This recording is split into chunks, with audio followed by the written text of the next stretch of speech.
फाल्गुन मास के शुक्ल पक्ष के दिन आमल की एकादशी मनाने का विधान शास्त्रों में बताया गया है। आमल की एकादशी के दिन भक्त आंवला के पेड़ का पूजन करते हैं। ऐसा माना जाता है कि एकादशी के दिन स्वयं भगवान विष्णु मां लक्ष्मी के साथ आंवले के वृक्ष पर निवास करते हैं और इस एकादशी को करने से उपासक भगवान विष्णु के पास वैकुंठ में पहुंच जाता है।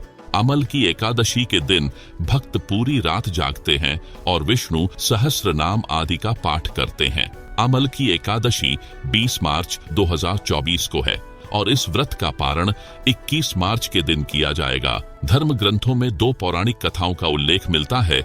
आमल की एकादशी की पहली कथा के अनुसार कहते हैं कि भगवान विष्णु की नाभि से ब्रह्मा जी की उत्पत्ति होने के बाद ब्रह्मा जी के मन में जिज्ञासा हुई कि मैं कौन हूँ, मेरी उत्पत्ति कैसे हुई।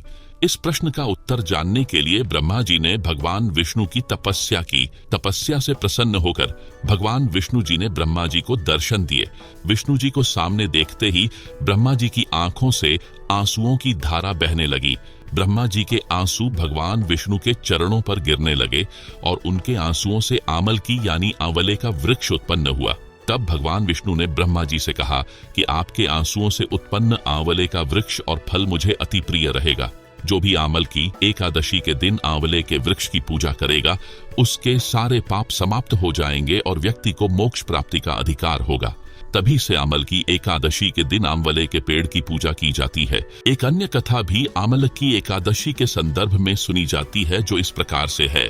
आमल की एकादशी की दूसरी कथा पौराणिक कथा के अनुसार प्राचीन समय में वैदिक नामक एक नगर था जहां चैत्ररथ नामक चंद्रवंशी राजा राज्य करते थे। नगरवासी बहुत ही प्रसन्न थे। इस नगर में सभी लोग विष्णु जी के भक्त थे और एकादशी का व्रत किया करते थे। एक बार फाल्गुन शुक्ल एकादशी के दिन सभी भक्तजन व्रत कर भगवान विष्णु की पूजा अर्चना और रात्रि जागरण कर रहे थे। तभी वहां एक महापापी और दुराचारी शिकारी आया। वह भी वहां रुककर भगवान विष्णु की कथा तथा एकादशी का महात्म्य सुनने लगा। इस प्रकार उस शिकारी ने अपनी पूरी रात जागरण करते हुए व्यतीत की। अगले दिन वह घर गया और भोजन करके सो गया।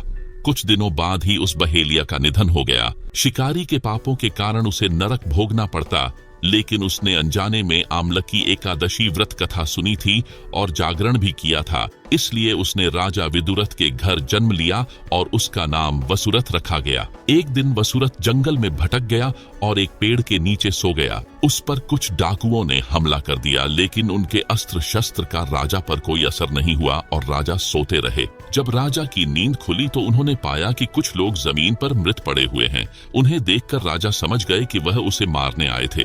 तभी आकाशवाणी हुई कि हे राजन, भगवान विष्णु ने तेरी जान बचाई है। तुमने पिछले जन्म में आमल की एकादशी की व्रत कथा सुनी थी और यह उसी का फल है।